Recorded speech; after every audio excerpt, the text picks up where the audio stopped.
potentially dangerous weather situations. Specially built receivers are automatically activated to warn of the impending hazard.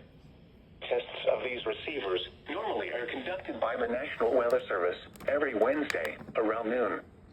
When there is a threat of or existing severe weather in the area on Wednesday, the test is postponed until the next good weather day.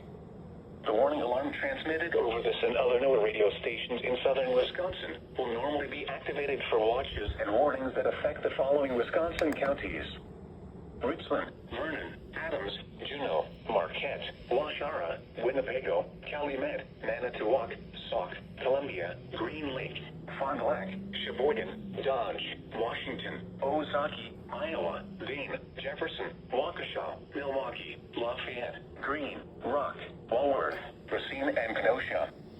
And the following Illinois counties: Stevenson, Boone, Winnebago, McHenry, and Lake.